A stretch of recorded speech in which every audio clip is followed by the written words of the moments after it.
Flashes on your camera roll, ain't no just too late. Look at me, this is my life.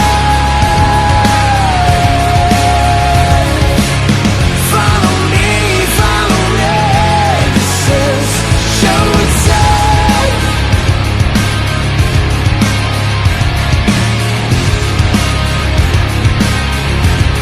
What's up, everybody? Welcome to the fastest rising podcast in all of pro wrestling. Today, we have a huge episode. First, I'm going to bring in my co-host, like usual. First, I'm going to bring in my man, Antwan.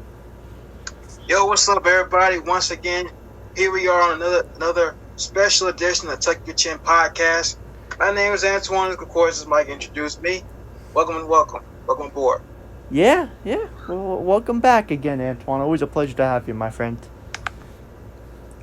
And then we got my friend, the plug of this podcast, my friend Steepstone. Hello. What's going on, Tuck Your Chin Podcast Nations? Check us out on all platforms, not just YouTube, also SoundCloud, Spotify, and Apple Music. Follow us on the socials and get ready for another banging episode. Let's do this. And last but not least, our special guest this week, my friend Sicend. What's up, guys? Hey, man, thank you for coming on, dude. It's a pleasure. It's a blessing. Absolutely, man. Anytime we can do a podcast or anything like that and help you guys out and help us out, everybody works together on this. Yeah, man. So let's get right into the questions. So I'll start. So I'm going to start off with the basic one. So, when did you decide you were going to be a pro wrestler?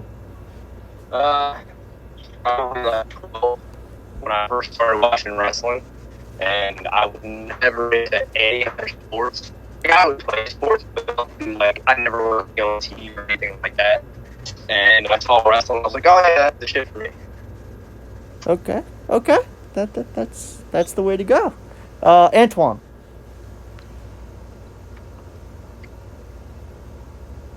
Antwan? Oh, okay. I didn't hear you. I didn't hear you at first, but okay.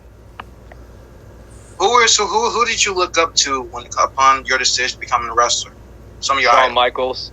Oh, Shawn Michaels was number one, but I mean during that time period, it was Michaels, Undertaker, Stone Cold, The Rock, all the top guys. But there was other people that I looked up to at that time period. I was big fan of Taka Michinoku, the whole cruiserweight division. I love the WCW cruiserweight division. Ray, Eddie, Psychosis, Hoovy, all those dudes. And then when the Hardy Boys started getting big, I was always a fan of those. I was a big fan of Raven and the storytelling that he would do. Tommy Dreamer. There was a lot of different influences that got me to where I am, but Shawn Michaels is by far the top. That's the dude that I watched, and I was like, yeah, I want to be him. Yeah. Love Shawn Michaels, dude. Big, one of the best. Steep. Yeah. If you were to be a part of a wrestling era, would it be the Ruthless Aggression era or the Attitude era? Attitude era, by far. Still my favorite era. I'm actually during all this downtime that we have going on right now, I've actually been watching all the stuff. That was really what drew me in. Yeah, man. Anyone specifically you would feud with in that era? Feud with in that era? Nick, I have to go with the top dog. I actually, probably the person that I would like to feud with the most probably would have been Mankind or any of the other entities of Mankind. Okay. Because they would always go out there and beat the shit out of his, beat the shit out of her, but no matter who he worked with, they always looked like $1 million because he would just take terrible bumps. But I mean, other than that, Shawn Michaels, I would definitely want to feud with Shawn, but yeah, I'd rather be a member of DX and beat up Mankind. Yeah. Personal opinion. So, what got you into wrestling? Not the business, as a fan. I was just flipping through the channel one night and wrestling was on TV, and I just couldn't find anything else to watch, and I had never seen it before. I'd really never even heard of it, and I started watching it because I was like, oh, what's this, boxing? And then people are talking, and I think DX was in the ring, and they're you suck it, and I'm like, oh wait, what? This is interesting. And It just automatically, and because like you're a kid and like you're not supposed to watch shit like that, and like that was a time periods when I'm trying to watch rated R movies and stuff like that. So this is just on television. I can catch it anytime I want. And I'm like, oh, okay, this is really cool. And then I started getting into it, and I started researching it, and getting more involved with it. And then me and my friends started, messing around. Like I got some of my friends into it, and we started messing around, throwing moves and stuff on each other, and it just all spiraled from there. Yeah. Antwan. All right, so since we're talking about the Attitude Era, what were some of your favorite matches that you enjoy watching? In the Attitude Era, definitely one that comes to mind is the 98 Royal Rumble, Michaels and Taker in the casket. I mean, it was the match that ended his career for the time period, but that was one of like my favorite matches of that time period. I don't know why I was always a fan of WrestleMania 14. I always thought the New Age Outlaws versus Cactus Jack and Chainsaw Charlie dumpster match was like awesome for some reason at that time period. I actually just watched it again recently, and I think it still holds up. I think there was a lot of matches that people like overlooked too, like Taka Michinoku versus Aguila, which ended up being S.A. Rios. Those matches were killer back then for that time period. And I don't know, like Rock and Shamrock had a really interesting feud. I don't know if the matches were as great as they could have been, but the storytelling behind them always kind of like captivated me. So those are a few that I can think of off the top of my head. Okay. Steve? If you could have a promo battle with anybody from the Attitude Era, who would it be? God, I don't know. Somebody who sucks worse than me. Yeah, I don't know. I can't think. I suck at promos. I hate them. Like, dude, give me a microphone in front of a live crowd, and I'm good. Put me in front of a camera and another person, I suck. It's being able to get the reactions from people that I'm good with. If you sit me like down in front of somebody and they're like, "Oh yeah, get these points over," I'm like, I just look like a robot. I don't know. Let's see. I mean, I guess I want to test my skills. So, I mean, I guess who would be the best person during that time period? It probably, I think The Rock was just coming into his promo skills at that time. But at that time, probably Austin would have taken the cake. And I wouldn't even really call them promos. I think he was just shooting from the hip and saying whatever the hell he felt like. But hey, it worked for him. So yeah. I mean, look at him, dude. Yeah. Hey, look, I can tell you Shawn Michaels used to cut a hell of a promo like on pills and shit, so like good for him too. Yeah. Next question. Dream matches. We'll go with dream matches. Well, you definitely know I'm gonna say Shawn Michaels. Okay. AJ Styles. Oh, 100%. Yeah. AJ is like, to me, he's like the second coming of Shawn Michaels. Like if Shawn Michaels was reincarnated, that's AJ.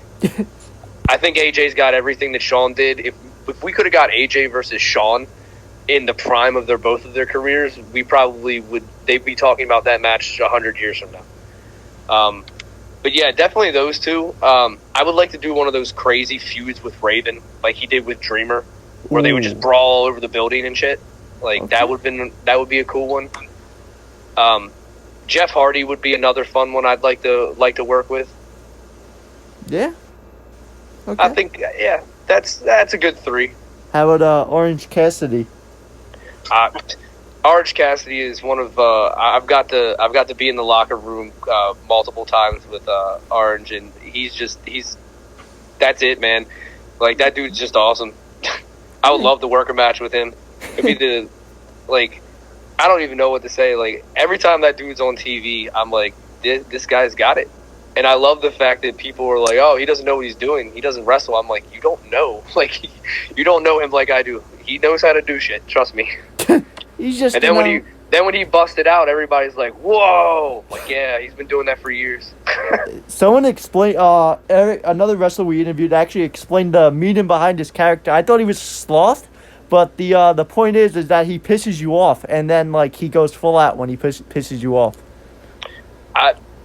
I mean, now that you say that, I can definitely see that. I never I never even really heard anything behind the Orange Cassidy character other than he was just Orange Cassidy. That's all I ever really knew. I mean, he's always been very nice to me when I've been in locker rooms with him. So Yeah, great dude, great dude. yeah, he's very chill, very relaxed. Yeah. I think what you see is what you get. Antwan. Okay, I wanted to ask. Now you know this with wrestling today, and you see wrestling from back in the day from the Attitude Era. What is one difference you notice with wrestling today compared to how it was back in the day? Compared to how it was back in the day to now, I think wrestlers have gotten very whiny. I mean, that's just not even from when I got in, which I got in 2009. And the business has changed a hell of a lot since I've been in. So I can only imagine what locker rooms and everything was like, back then compared to how they are now. But they've changed a lot since I've been in. I think people are scared to, back then they had outlandish characters. Jerry Lawler was saying outlandish crap on commentary and never got any backlash for it. If he said anything close to that now, it would be all kinds of blow up about it. And I just think I think wrestling, it's kind of like almost like wrestling has went back to what it was before the Attitude Era, if that makes sense. Yeah. Right. Like it was very calm and more childish. Cringy. Yeah, it was very childish, very cringy. There was if you said hell on TV, it was like, oh my God, it's crazy. It was crazy. People weren't doing that type of stuff, and I think that's kind of where it's getting to be in a sense now, that people are scared to do certain things or portray certain characters, or you have to be very monotone about what you say. And I mean, the thing is like it's wrestling. Like you have to take in. I don't know. I just think it's changed a lot, and I'm not even saying that it's for the worse, because things. This is a whole brand new day and a brand new life of how things are now, and if you're not willing to adapt to the times, then it's not for you. So if you don't like what's going on and how the wrestling business is now, then get away. I mean, I get shit on multiple times when I put a match up on Facebook or something where I'm wrestling a female from like older wrestlers, and they're like, "Oh, back in my day." I'm like, "Well, it's not your day anymore." Like, we're bringing up the fact that women can wrestle guys. Like they should be able to hang in there with us. There are women out there that are better than some guys. Okay, so like I don't see the problem. Like if a guy wrestles a girl, Chris Statlander, for example. Statlander is she is like the best female wrestler. I was literally just talking to one of my students about this the other day. Yeah. And I was like, have you seen Chris Statlander? And he was like, no. And I started explaining, and he was like, oh, the chick that does the alien thing. And I'm like, yeah, but have you watched her? And he's like, not really. And I'm like, go downstairs, come with me. We're going to watch some Statlander, like from the indies. Yeah. Like, dude, one of my favorite matches. If you haven't seen it, go watch her versus Orange Cassidy. Hey, I've watched that hundreds of times. They're amazing. It never gets old. No. It never gets old to me. I love it. Yeah, I actually go to my home promotion is Creative Pro, so I always saw her. Oh, nice. Yeah. Good stuff. Yeah, man. She's amazing. Everyone there is amazing. So. Well, they have good trainers. Yeah, of course. Steve. So since we were on the topic about, back in the day, do you feel like wrestling should, like today's wrestling should be more ruthless and show more attitude rather than being, PG and kid friendly? Yes and no. I was actually, like I said, I've been watching the old Raws and stuff like that, and they actually, if you watch back then, it would be 8 to 9 was Raw, and they kept it more on the kid-friendly level, but then after that was the War Zone, which is when it got more vulgar. So maybe if they did something like that today, where there was, an hour of more PG-13 stuff, and then did like the last hour when, younger kids are going to be going to bed, and they did like a more adult-friendly vibe. Yeah. Could work. Or I think AEW is doing a pretty good job with how they're handling it, because they're not really getting to the adult level until they're doing like the pay-per-view. Yeah. So I think they're handling it in a good way. WWE is just like not doing it at all. Like, I get very annoyed when I see a cage match on WWE and you're raking somebody's face against the cage and you don't bleed. I'm like, you for years you told me that it was the nastiest thing to have your head rubbed against, and now all of a sudden it's like, oh, it's okay now. Everybody has strong ass foreheads. It doesn't make sense. Or like you go to the, where if somebody gets busted open, they try to hide it, or like when they show replays, it's all blurred out or black and white. I'm like, why? If somebody got busted open, you're trying to tell us that this is real, and now you're like, oh, it never happened. Yeah. I just don't like the way that they personally do it. Not saying I don't like the product, but I just don't like the way that they're handling the PG-ness of wrestling. Yeah. Didn't Raw do something though when they first brought it? I'm not sure if you still watch or you have been watching. I try to keep up with it from time to time. A lot of my students will call me and just tell me, like, give me feedback of what happened. Yeah, then I'll ask Antwan and Steep this. Steep and Antwan, didn't they, when they first brought in the WWE 24/7 Championship, didn't they do like an hour where it was just like dark and it was supposed to be grittier and it didn't? It was. Yeah. Just, I think for the third hour, it was. And I know they darkened the set at one point in time. They used to do that, and then when they introduced it, they had a lot of wrestlers running around the arena, running for the title. So that was their failed attempt. I vaguely remember that. It was their failed attempt to go gritty, and it wasn't. It was a fucking joke. See, that's the problem. Like, yeah. You kind of either have to go all the way or just don't go at all. Yeah. My question: do you prefer being a heel or a baby face? This is a good one. All right. So when I first broke in, I only really cared to be a baby face. Yeah. Primarily off of the fact of that's kind of how I was taught. But when you're a baby face, it's more of the the heel really takes control of the match, which normally, if you're in the right situation, the heel would be the veteran, blah blah blah blah blah. So when I was first in, I always preferred to be a baby face, which I was. I think I can probably, I've been wrestling since 2009, so I've been wrestling like 11 years now, and I think I've probably, out of the whole time that I've been wrestling, I've played heel like maybe 15 times. Ooh. Yeah. I like playing heel now. I think it's fun. I have a good time doing it, especially if I'm working with like a younger guy or one of my students. I like to work heel, but it's hard for places just don't book me as heel. They see my my matches and my promos and the way I look and dress and stuff like that, and they're like, nope, babyface. So I really don't have a preference. When I have my tag partner and me and Vic Ramon, or when we're tagging, I like being heel because he's such a natural dickhead, and I mean that in like the greatest way. I love you, Vic.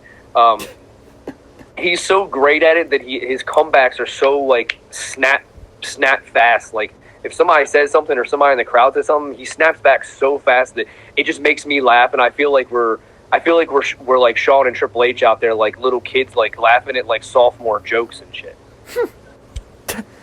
Yeah. But yeah. So yeah, I don't really have a preference. I like playing both. I tend to say that I like playing babyface because playing babyface, I go sit at a gimmick table and sell merchandise, and it's a lot easier than being an asshole this and that and then trying to go sell merchandise.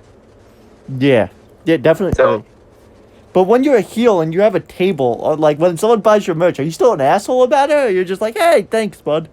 Honestly, usually when I'm a heel, I don't even set up a table. You don't? Damn. No. Most of the time, like I said, I play heel a lot, and when I do play heel, it's kind of that old school like thing that I was taught. It was kind of like, hey man, you're a heel. Like, why would you be out mingling around the crowd? Like, you made fun of them. Why would you even go sit at a gimmick table? So I just don't. I usually just stay in the back. Okay. Or I just, yeah.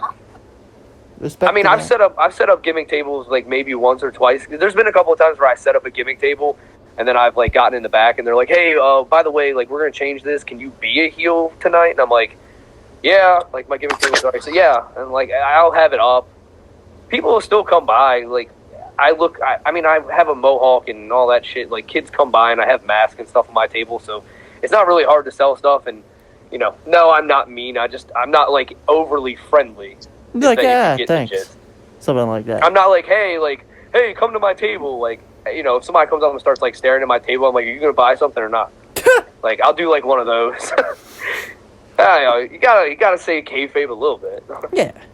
I mean, in a time where kayfabe's really dead.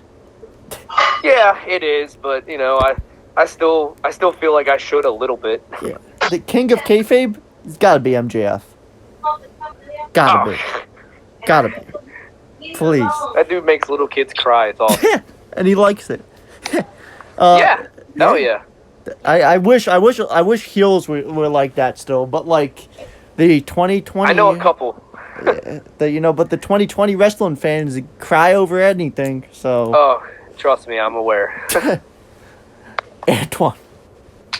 I'm here. Okay. Oh yeah. Oh, you're good there. You ran a marathon. Yeah, I'm here. You blown up? I'm good. I'm good. I'm good now. All right. I'm good now. All right. What was one of your favorite? What was one of your favorite factions? You know, growing up in wrestling, what was one of your favorite factions? DX, NWO. I mean, obviously those are easy ones. Team Extreme. Okay. The Flock. Raven's Flock. Yeah. Any of them, pick one. I don't care. Any of the versions of the Flock was awesome to me. Yeah, those are probably the take the cake ones. Okay. Steve. Whether it was WCW, ECW, TNA, AEW, what are your thoughts every time a new wrestling promotion comes out? I honest to God hope they succeed.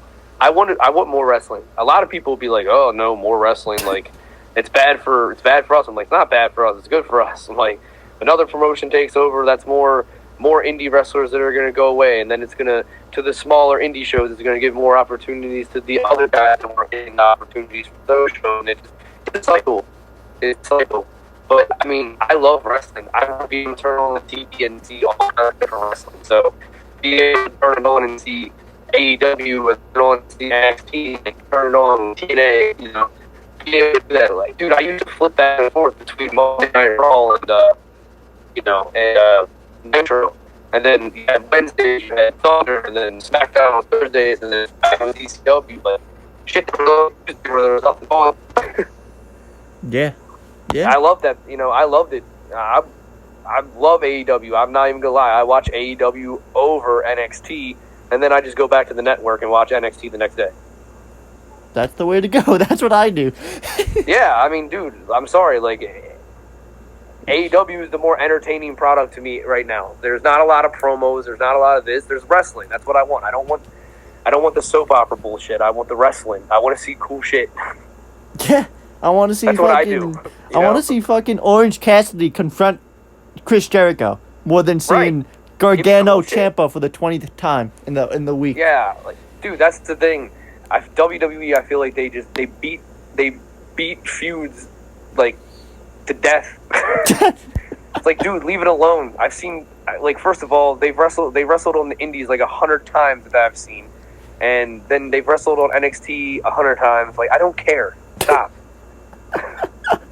Hey, I mean, I don't want to see it anymore. Put them against somebody else. I mean, just facts. Facts are being spoken. A question. This is a fun one. So I'm rewatching WCW. I'm on Almost Bash at the Beach 1998. So when do I stop? When do you stop watching WCW? Yes. New Blood Rising. What year was that? No, I just feel like when they start bringing up New Blood, like, and alright, put it this way: when Russo starts putting himself on screen, that's around the time you should just stop. Just give up. G Bagwell on a forklift match. Okay. I ain't going to home. Like, get out of there. Run. I'll stop there. I'll stop there. But Honestly, keep watching it because it'll give you some fucking fun stuff to talk about. yeah, because how shitty it gets. Oh yeah, dude, trust me. Like sometimes me and my boys, we just sit down and we're like, "Oh, what crappy WCW pay-per-view can we watch and shit on tonight?" Have a couple War of Games beers 2000. So Oh God. Any of that stuff. any David Arquette, 2000 or heavyweight 2001. champion. Anything. Yeah, but it's still great right now. Starting to get a little stale, but you know, gotta watch it for my boys, Guerrero, Benoit, all those people. It starts getting bad after they left, really. Yeah, yeah. And that's where WWE picked up the slack. They were like, "Oh shit, we got good guys now. We can." Do this." Hey, I guess so. Antwan.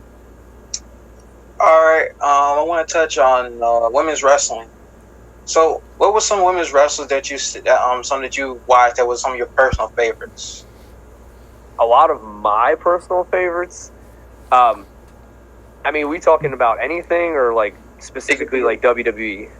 It could be from WWE, or it could be anyone currently right now in AEW or Impact. You know, any. Okay. I mean, she gets on my nerves, but I think Charlotte Flair is talented as hell. Oh boy. I don't know if that was a good or a bad one, but That's a bad one. she gets on my nerves. I can't. They're shoving her down my throat, but I don't know about that. She can have a good match with anybody, and I enjoy watching her. I think she's probably the best in WWE right now. Other than I'm a huge fan of Asuka. Okay. I have been since she was in Japan, since she was in Sugar. Asuka's always been on the top of the list as one of the baddest bitches out there. I don't know if you guys are familiar.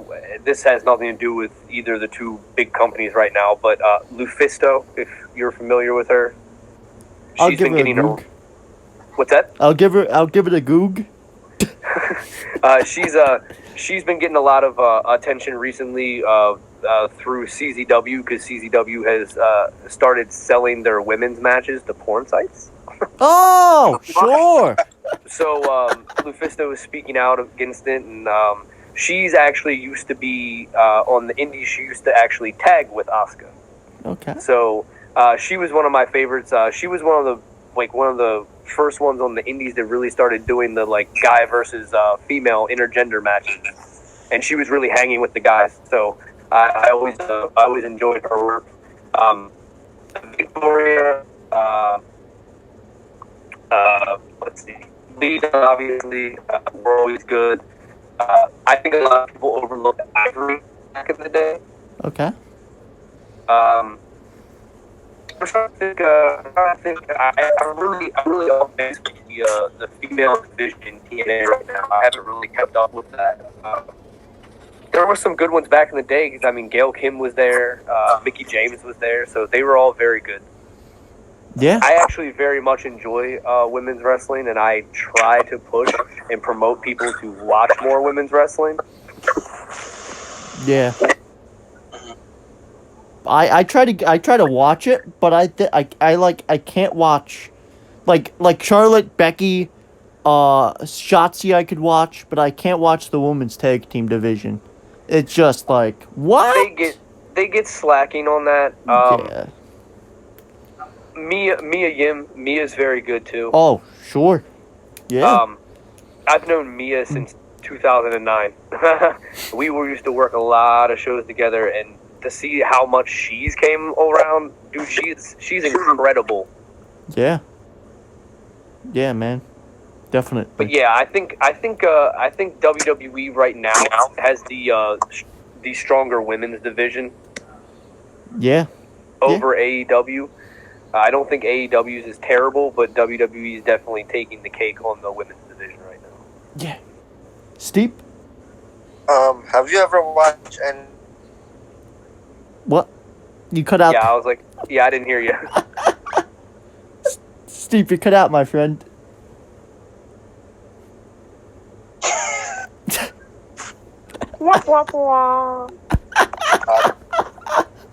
Steve, round 2. Let's give it another goog. I asked, have you ever watched any, professional wrestling based TV shows or professional wrestling based movies? And if so, what were your favorite ones? The Wrestler. I thought that was a really good movie. Oh yeah, Ricky Rocco and Ever.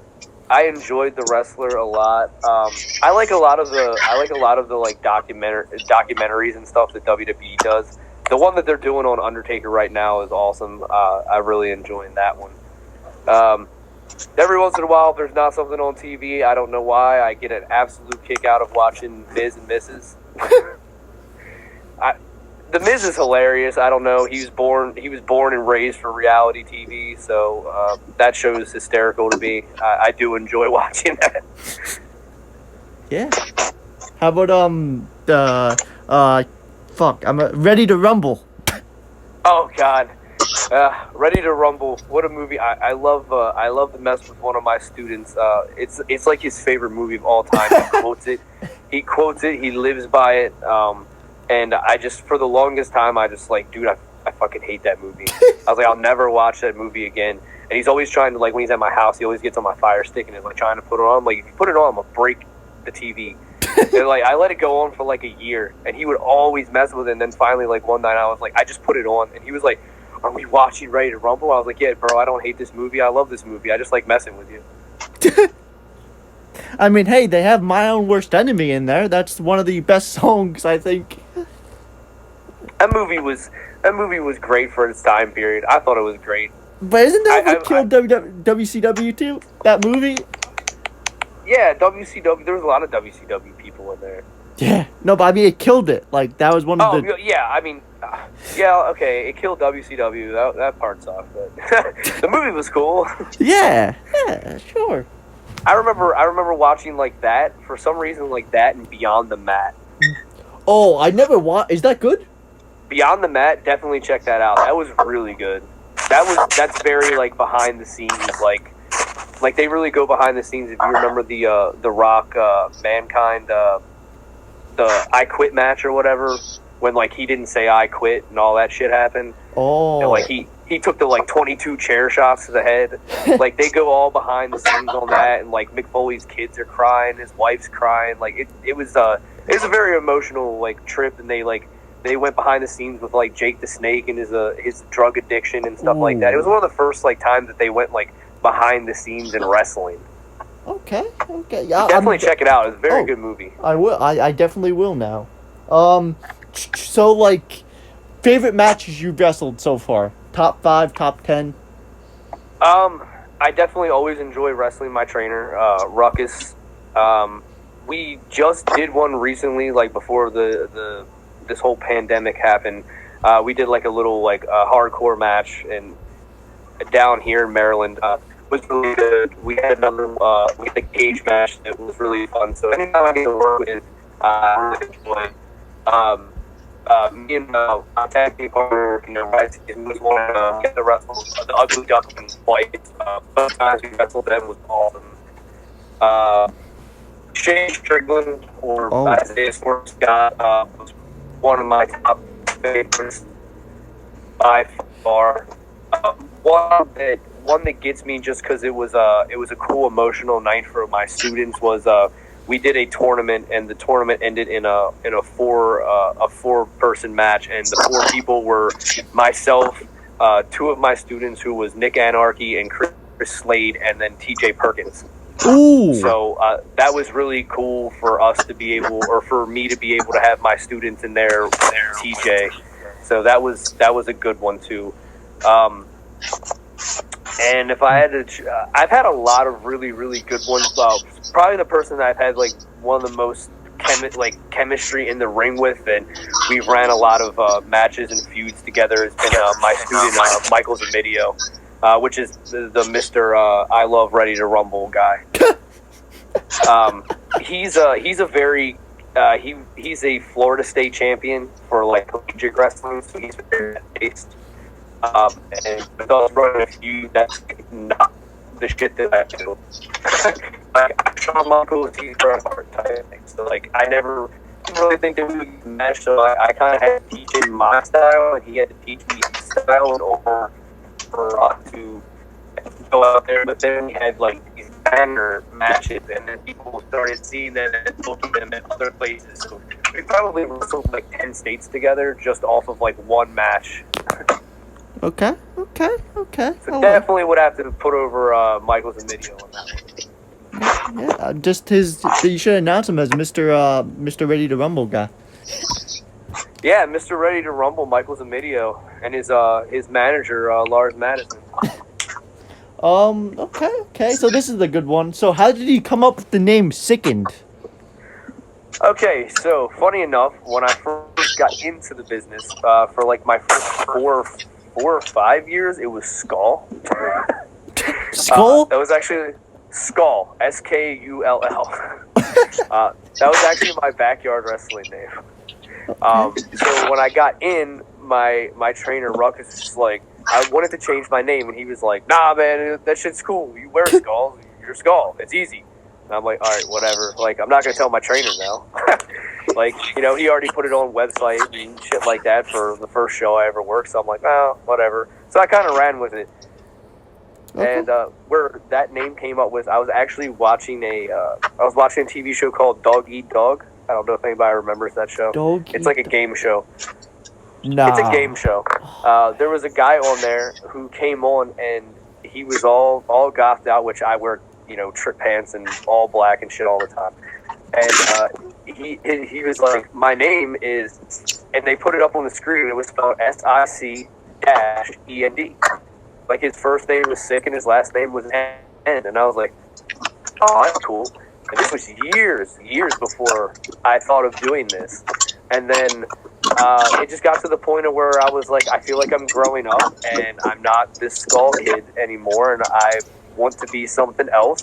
And people at this time period had kept telling me that I was never going to be like a heavyweight champion or be like a player in the game or whatever. And I was getting sick and tired of that being said to me. And then I went back and thought about that name, and I came up with I want to be Sicend with no dash in the middle of it. And I just, started cutting a promo about how I was sick and tired of all these veterans and people telling me that I couldn't do this or I wouldn't be able to do that, and blah, blah, blah. And like, I knew I was getting ready to win some belts, and it just came at the perfect time period. Like, if you remember when Mankind won the heavyweight title for the first time, he was like, "I need new theme music." And then they gave him that, iconic car crash theme music. So it was kind of the thing for me. Yeah. Yep, it was kind of the thing for me. I won 2 heavyweight titles within one weekend for 2 different companies. Oh, and I was shit. like, yeah, I'm not fucking Skull anymore. I'm sick and tired of people telling me I couldn't do this. I'm sickened, and that's how I changed my name. Oh, okay. I like that, man. I like that. Antwan, So you yeah, good over there, man. It wasn't just a random thing. There was a lot of thought that went behind that. Yeah. Antwan, my friend, you good over there? All right. What are you All right. doing? Fidgeting with something. Quit playing with I wanted to ask, what kind of advice could you give to a young, aspiring, up-and-coming wrestler who's looking to break it in the business? Be ready to work hard. Be ready to work hard and have a tough skin, because this business is not easy. I've seen a lot of people come and go very, very quickly. If you can't take criticism and you don't, like, easy way to say it, don't want to respect your veterans or your elders, and you have shitty attitude, don't come into the business. It's not for you. Stay on the other side. And I always tell everybody this too. It's not if you get hurt, it's when you get hurt. Because you will get hurt eventually, and if you are terrified of getting hurt or, having to have a surgery or some shit like that, then this is not for you. Yeah. Yeah, man. Definitely. So, like, how many people have you... So, you say you're a trainer, right? You said? Yes. So, this will be my next question. So, how often do you see students come in, take their first bump, or have their first training, and then leave, never come back? A lot more than I would like to say that I see. Is it like sad or is it like sickening to you? It's nice play on words. Hey, I didn't know. S-I-C-K. It's not. There's a lot more times than the other way out. Somebody will come and they'll try it out, and then they'll just come to me and be like, I thank you for letting me, try this, but I realize this isn't for me. And then sometimes there's just like, they show up and do one training, and then like I legit never hear from them ever again. Do you give them their money back at least? Well, it's not like full down payment. I don't just like, here, hand me the whole amount. So like the first time you come in, it's only a certain amount that I ask for. That's your day's worth of training for that day. And that's your down payment. Okay. And I'm telling you, it's not much. So like they know right away that that's not coming back to them, whether they decide to come back or decide to quit. Yeah. Like I'm never gonna rip anybody for their, I do payments per month until you're paid off what the full sum is. And I even tell people that I'm like, people that'll come to me and be like, hey, I'm willing to give you, $300 right away. I'm like, don't do that. I'm like, because if you give it to me and you decide to quit, I'm not giving it back. Hey. I mean, it's just fair. Yeah. Like I tell them ahead of time, I'm like, do the payments, and if you feel like you're in it for like a month or whatever, and you're like, this is for me, I'm not quitting, I'm going all the way, and then you want to hand me, more than what I asked for per month, then go for it, because then you get it paid off, and then when you're ready, I'll put you in the ring faster because you're paid off. Yeah. That's actually pretty cool. That's pretty smart, right there. Hey, look, I just do it the way that, I just do training the way that Ruckus took care of me, and it was never the I'm going to jack you for your money shit. Yeah. It was always the I'm taking care of you because I love the wrestling business, and I see that you love the wrestling business, and I want to help you. So that's what I try to do with my guys. Yeah. Steep. What theme song do you really like listening to? Like, whenever this theme song comes on, you dance like you got ants in your pants. Oh, okay. I don't know. I was like, shit. Well, that. I was going with the jamming at first, and then I'm like, oh, dancing like I have ants? Fuck, I don't know. You threw me off on that one. Man, I don't know. I guess I just got to go to like my gym playlist. I don't know any. This will probably get heat for somebody. Anything Machine Gun Kelly. Whoa. Yeah, see, I knew that would get. No, dude, that song. I'm telling you, dude, it's on my playlist. It's on mine too. When I get on the treadmill, I put that shit on. Like that's it.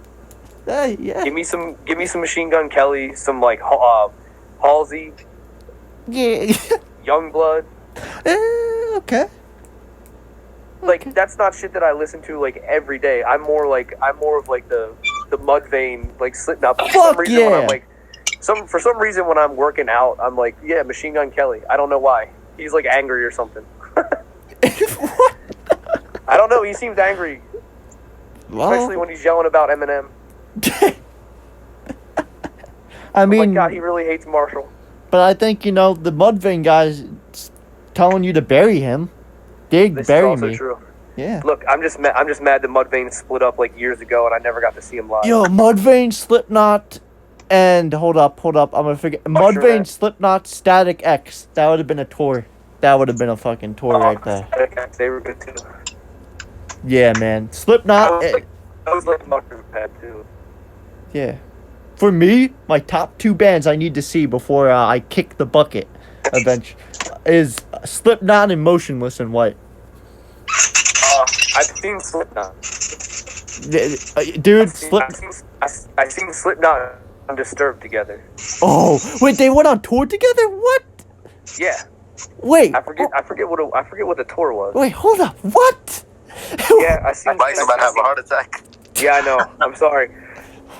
I saw Manson and Zombie together too. Okay, that makes sense. But Disturbed, inside the fire with me, and then sort of like what? I think it was for like the Monster Energy Drink tour or something. A Rockstar Energy Tour. You know what? Oh my lord! It's not even you. It's just like the fact that they went on that tour. What? Okay, we'll move on to the next question. Antwan, go for it, man. I just gotta think about that for a little bit. I broke him. Next question. Why did Disturbance go on tour? I want more tickets. Oh, Antwan, go for it, dude. This is not a wrestler. Did you play any video games growing up? Yeah, a lot of like Grand Theft Auto, Medal of Honor, Call of Duty. Okay. Like all the variations, obviously, like Grand Theft Auto 3, like the original Medal of Honors and Call of Duties, James Bond games, stuff like that. Okay. And of course, video games. Okay, I see you, man. I see you.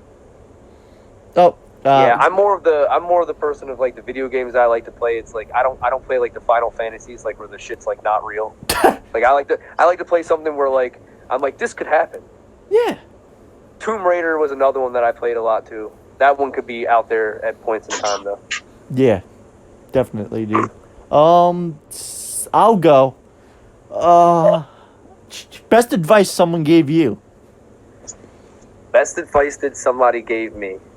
Yeah. That was always alright. Let's see. I mean, shut up and listen was always good.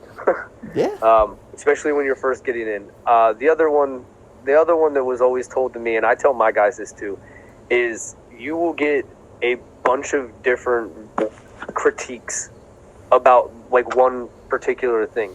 Like there could be something that you do that is liked by somebody, but then somebody else says something different about it, and then somebody else says something else about it.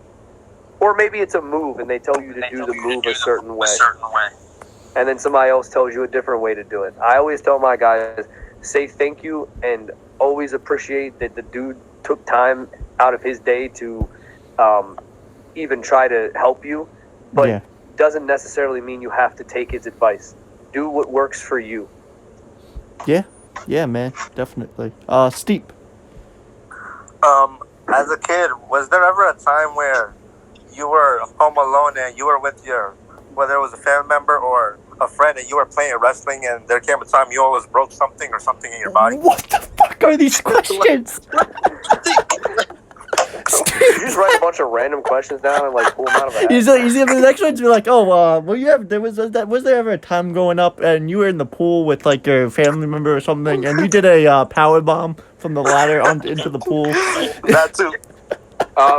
Yeah, there was one time when I was probably like 13, 14, something like that, and I had big, mattresses and shit like that, and nobody was home, and I pulled them out and put them in front of my shed, which was like really tall. It was like 10 feet, so that was like freaking huge at the time. And I should be Jeff Hardy, and I swantoned off, and I missed them. So I just landed on the ground from like 10 feet, and like I couldn't breathe, and like I just got up and like ran inside and like grabbed the phone and like called 911. Oh. They were like, "Hello, 911. How can I help you?" And I'm like, I finally was able. I basically knocked the wind out of myself, and I scared myself because I thought I was dying, and then I could breathe, and then I had to explain to them that I was okay, and they're like, "Is there somebody around that can tell me that you're okay? If not, we're sending an officer out." And I'm like, "Fuck." Like, I don't want to go home and like I found like the first person that walked down the street. I just gave them like, "Hey, hello," and they're like, "Okay." No, I can hear them. They're like, "No, he seems fine," and I'm just like putting my thumb on, like, "Good," and they're like, "No, he's good," and they're like, "Okay," and then they hung up. He's like, "Yeah, they're not gonna send anybody out." I was like, "Oh, thank God."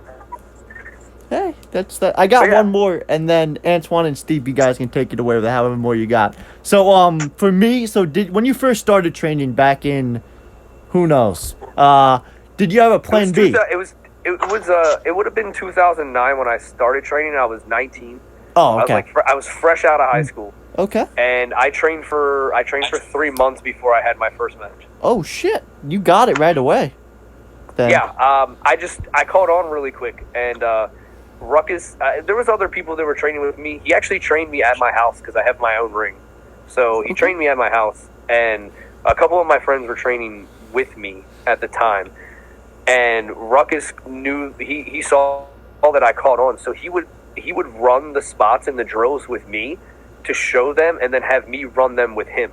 And that's why it was easy for me to become a trainer, because I was taught something and then I had to teach it to other people while I was still training. So when it was my turn to turn around and do it, it was very easy for me. And like when I started doing it, I would have Ruckus come up and help me, like training people at first, and till he was like, dude, you don't need me, you got this. And I was like, all right, cool. And then, I mean, since then I've trained over like 40 students. That's great, man. That's great. So when you first started, like when you first went in, did you have like a plan B? Like, just in case it didn't work out, like a job or like a career to fall back on? Oh, yeah, man. Fucking, of course, plan B, because, that was like the one thing my parents said to me. I was like, look, when I get out of high school, like, I'm not going to college. It's not happening. I hate school. I'm not doing it. They're like, oh, well, you'll go to wrestling school. I'm like, it's different. You got to work with me on this. And they were just like, just do me a favor, like, just have a backup plan. And I'm like, all right. So, like, I was working... during the summertime, I've always cut lawn. I've always been my dad doing stuff. It's a family thing that we've been doing since I was a kid. So we were doing that today, actually. But besides that, I was working in the greenhouse. I started working in the greenhouse through in high school. That was how it was part of me graduating, was working at a greenhouse through programs that I was doing in school. And I just kept working in the greenhouse after school, and I ended up working there for like 7 or 8 years until it closed down. And then when it closed down was during the time period where wrestling really, really picked up for me, and I was doing ring rentals. I had a bunch of merchandise lined up. I was working 3 or 4 shows on the weekend, and I had a bunch of students. So like the income wasn't like it wasn't a problem. That's what I've been doing. Yeah. So I ended up turning. My dad he's like, you're like fucking Tony Montana, like you built your own little empire. I'm like, yeah, I know. It took a while, but it works. Yeah. Antwan and Steve, you guys take it away. Back and forth. All right, I have actually 2 more questions left. The first one I asked is it's kind of similar to what my guys. I want to ask is, if there was another role in wrestling you could take up, what would it be? Obviously, trainer is very easy for me because I've been doing it for 8 years now. But other than that, I actually help book for 2 companies. One in West Virginia called STWA, and one here in Maryland where I live called C3W Afro Combat Championship Wrestling. So I already have my hands dabbling in other things besides just wrestling when it comes to being in the wrestling business. Steve? Right. Oh, wait, you want to get your last one? You want Steve to ask you another fucking weird question? Oh, God, I here we do go. have another weird one. Steve, go ahead. What are you wearing right now? Fuck. Steve, yes. I give you. I was gonna ask since you're also a trainer, which one of your students do you see the most potential in? That's a hard question. I mean, it's better than asking if you were home alone and you did a wrestling spot. Yeah, bro. I'm like, come on, man. What if one of them listen to this shit? It's gonna get me in trouble. Nah, man. There's actually a couple of them that like really like. Michael's Emidio is one of them. He has one of the coolest gimmicks. This dude is himself and his manager, who's 80 years old. He shaves half of his head, half of his face, half of his chest hair. Wait, what? Yeah, bro, has 2 different sets of gear. Like one is on one side and one is on the other side. They're like sewn together. He talks to himself as the manager, and then talks to the manager as himself, and switches back and forth between chairs. Could you send the link to a match of his, like, in this group absolutely. chat? Please. Absolutely. As soon as we're done, I'll send you one. Dude is absolutely phenomenal when it comes to this shit. Wait, is it funny or is it, like, scary?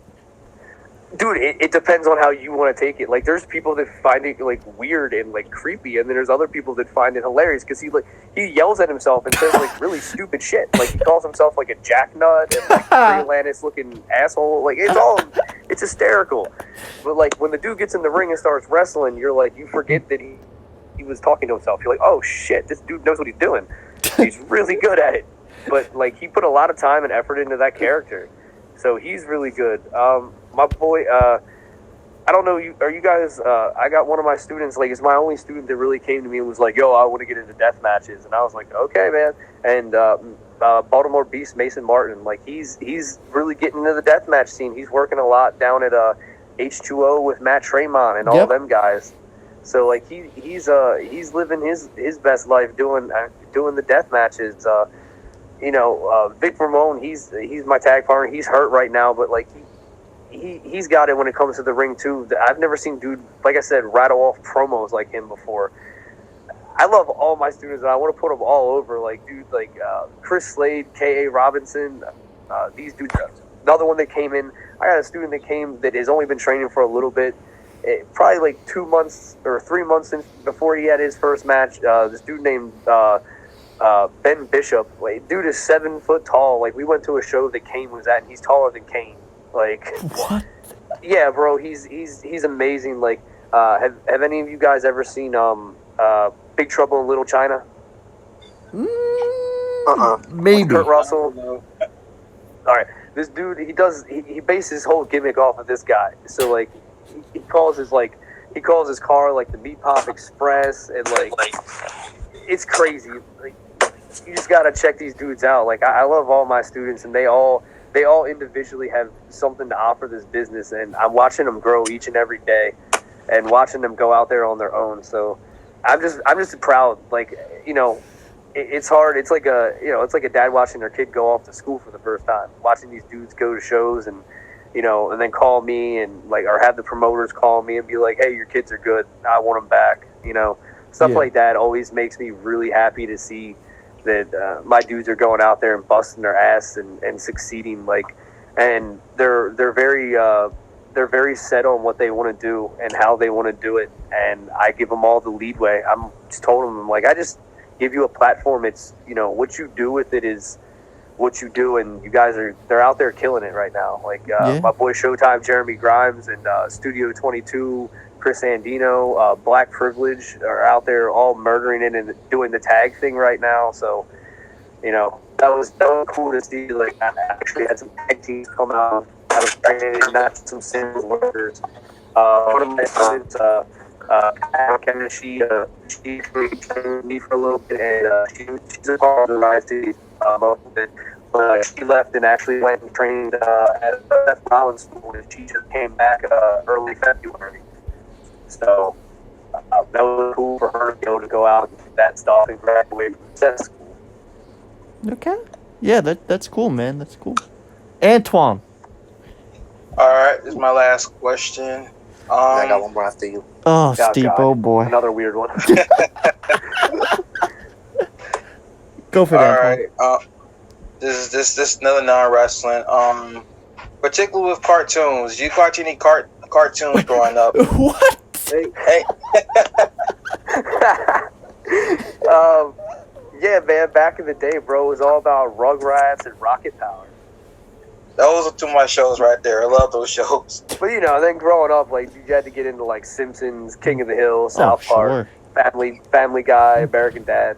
That's the shit that I watch now. But dude, Rocket Power was the shit back in the day. Rocket Power, Rugrats, Hey Arnold. Hey Arnold was always fun. Those shows were the shit for real. Yeah, man. They made they were our childhood. They kind of raised us if you think about it. Yeah, man. Hey, it did. No lie, it did. Shoot, compared to what I don't know what's what cartoons they're on today, but back then it was you can tell, man. Cartoons really really helped our childhood, helped us grow. And bro, the shit that they put on TV now, like when there's like a young kid or something in my house and they put on cartoons, I'm like, what the hell am I watching? Like, this crap is terrible. Like, it shouldn't be allowed. Yeah. I agree. That's exactly how I feel. I I swear I'm looking at. So one day I was looking at Cartoon Network, and it's this one show I hate right now. I hate to the bottomness of me. Everyone, Steve knows this the most. That show right now is what they did to Teen Titans, called Teen Titans Go. I swear I hate that show to the epitome right now. Oh, if we're talking about shows back in the day, I got to throw some love to Scooby Doo. Oh, of course. That love me some Scooby Doo. And I got to throw love to a pup named Scooby Doo too, because that was awesome. What's Scooby Doo? I love You that. dickless motherfucker! You didn't just say that. Bro, not cool. What the? That's the first time I called him on the podcast. Oh, You wait. got hard with him real quick. You were like, "What the fuck?" No, I know you did not just say that. Oh my lord. Steve, just bury us. Give him the last question. Bury us. I'm not gonna lie. When he said that, I straight looked down at my phone, like, "What?" I'm sorry, I've never heard of that show, but no, I'm just kidding. Shut the fuck up. Shut up, man. Nobody just said that. You're about to get kicked off your own podcast. Nick, Sicend will replace you. Hey man, I need something to do during this shit. Let's go. Oh, Steve, bury us. Please. My deepest apologies. No, okay, no, in a serious note, Sicend, is there any wrestling schools that you would like to work with or collab with one day?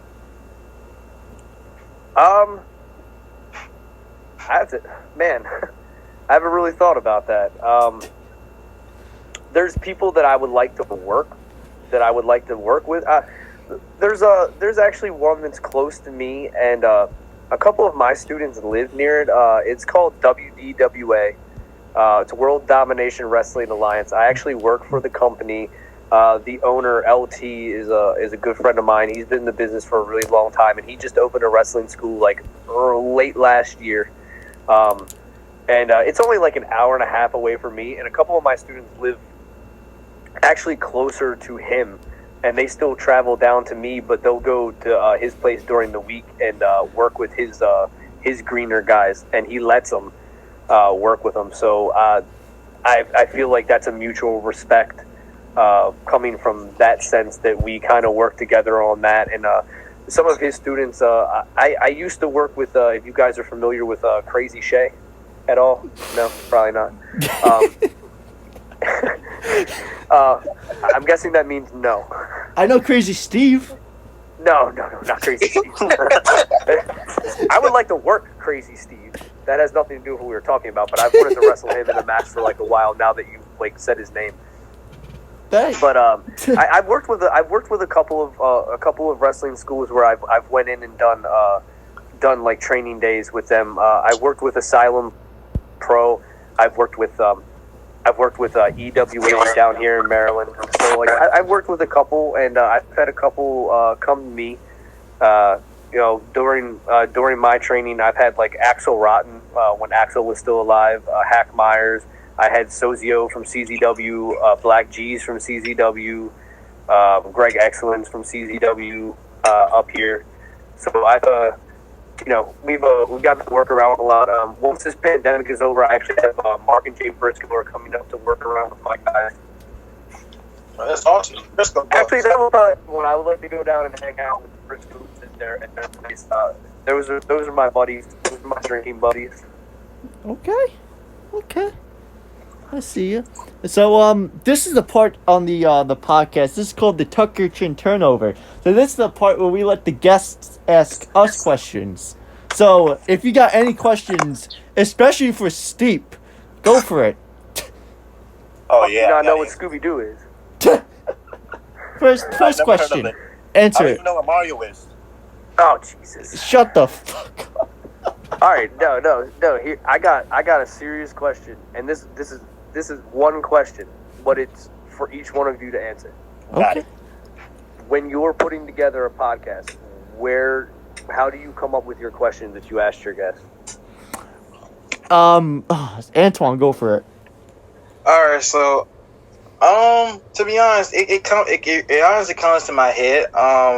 If I'm getting ready to interview a wrestler, usually for me, what comes to mind is just probably the basic questions like how you break into the business, who inspired all that. It comes to mind. It automatically just comes to mind. I don't even write it down. That literally just pops in my head. Like I just think out the blue.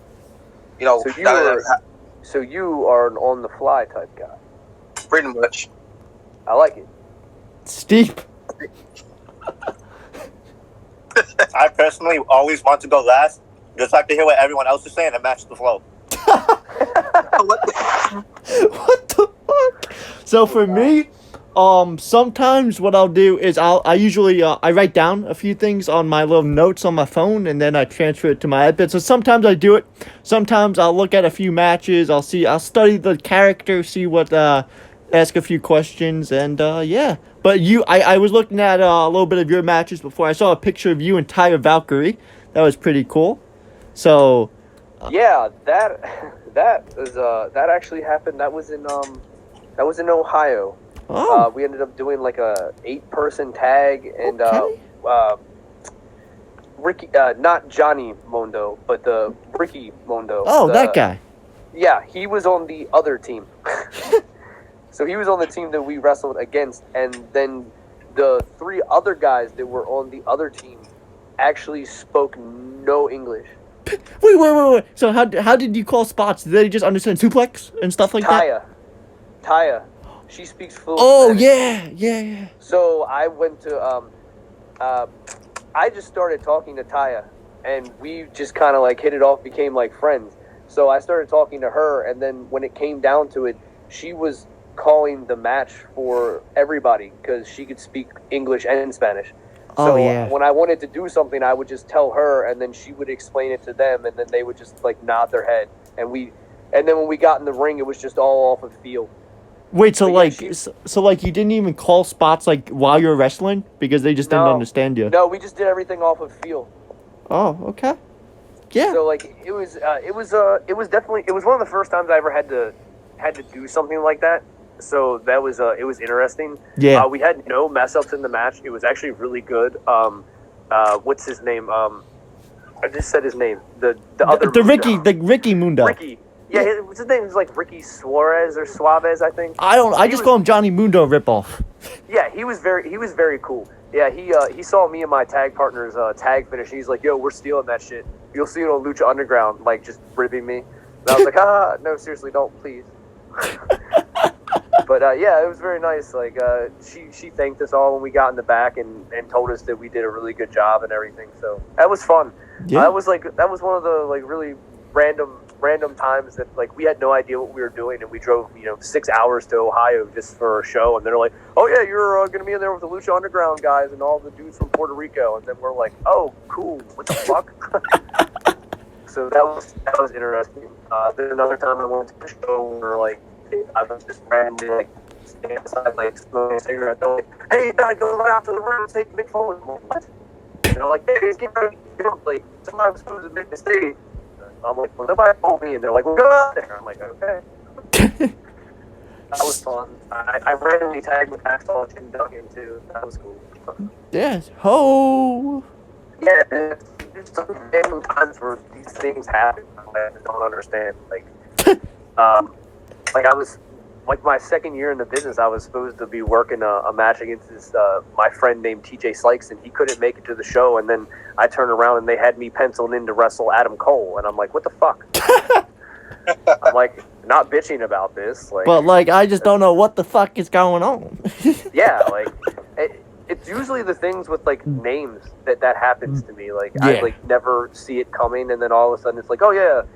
Same thing with like the TJ Perkins thing. Like when we did the thing, like I knew it was coming down to 4 people, and I knew Perkins was one of them. I didn't know that I was one of them until like my second match. Like they kept everything very quiet. It was like I got there, and they're like, "Hey, you're wrestling this first round match," and I'm like, "Cool." And they're like, "Yeah, you're over." I'm like, "All right, cool. I'm going to the second round." And then it was like second round match, and it was just like they told me like right before I walked out the curtain, they're like, "You're over," and I'm like, I wish I would have known that fucking 10 minutes ago so I could plan the finish. And like, and then they're like, "Oh yeah, by the way, you're in the match with TJ," and I'm like, "Oh, okay, cool, great." Yeah, man. Yeah, so it's weird things like that, happen. Like, that's why I always say you gotta love the wrestling business. Yeah. You never know what's gonna happen from like the time that you get there to the time that you leave. Yeah, man, definitely. I've Steve. had my matches switched on me. I'm sorry, man. No, I've had my keep matches going, switched on me so many times, it's not funny. But yeah, man. Yeah. Thanks for the interview, and I would like to say that your guys' chemistry together is cool because you guys have like 3 different personalities. Yeah, fucking professional dumbass. Which one am I? It's like professional guy with weird fucking questions. Yeah. Oh, Steve, let's Am match I the this only one energy. not wearing socks right now? Steve, just shut the fuck up and match the energy with what we were talking about. Nah, see, I like these random curveballs. They make me have to think real quick. What were you doing if you were in the pool drowning? Like, what? I don't know. Steve. He's asking the hard questions, guys. Maybe you should up your game. Yeah, maybe I should be like, hey, yeah. So like, wait, when were you home alone and you almost died by doing a Jeff Hardy swanton? What you have for breakfast yesterday morning? Shut the fuck. What? Yo, that better that shoot better be on your next podcast. I want them to be all dead ass serious, and then you're just like, what did you have for breakfast this morning? Like what? Steve, You prefer sunny side up or over easy? Like, what? It's the same thing. No, it's not.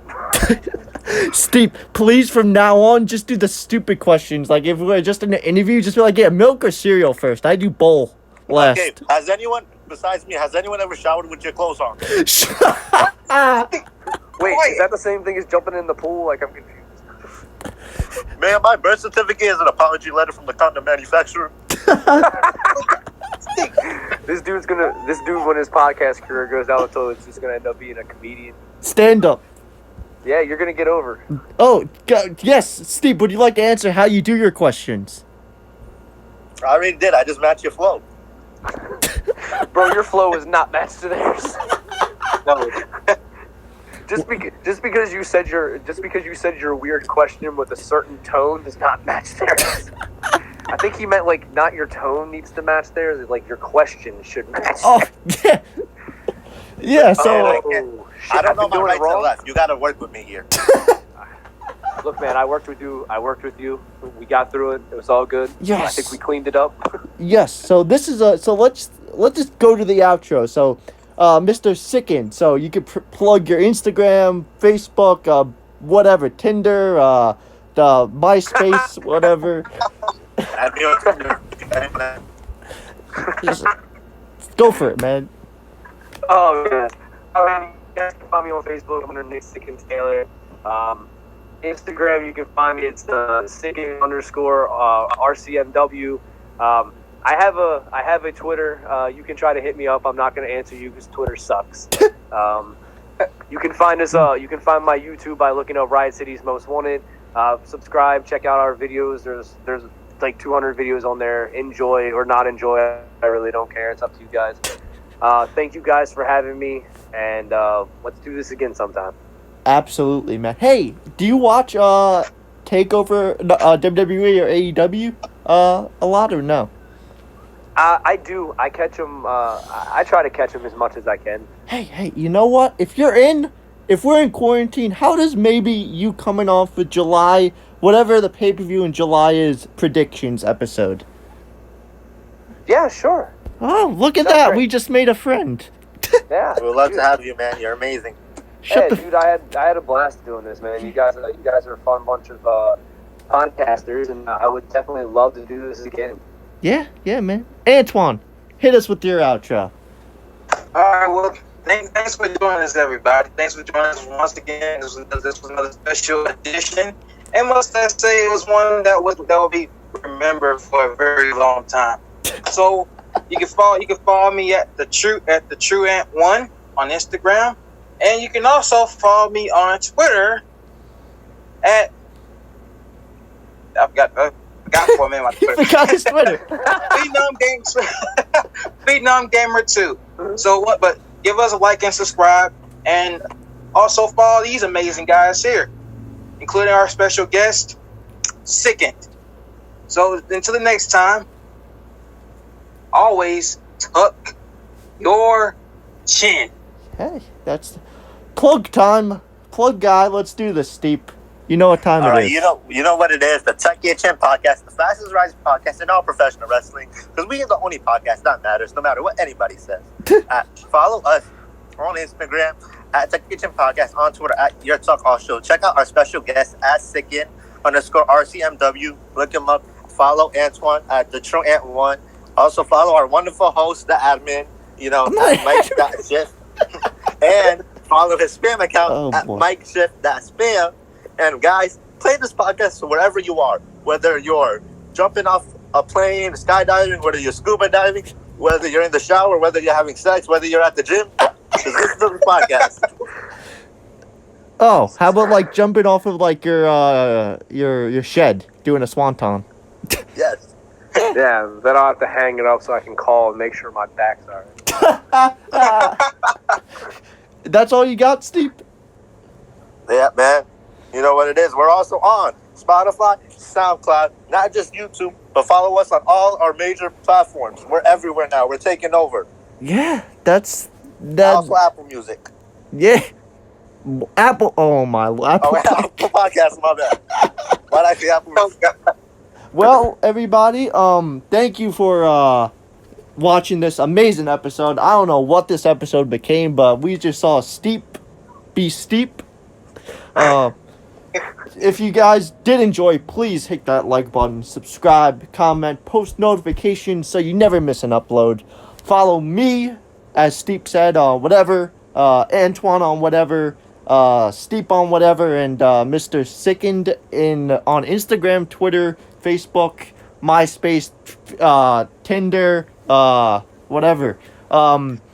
Thank you guys for watching. Tuck your chin and have a great day, night, midnight, whatever, wherever you're watching. Love you all. Shut the fuck up. Tuck your chin and shut the fuck up. Yep.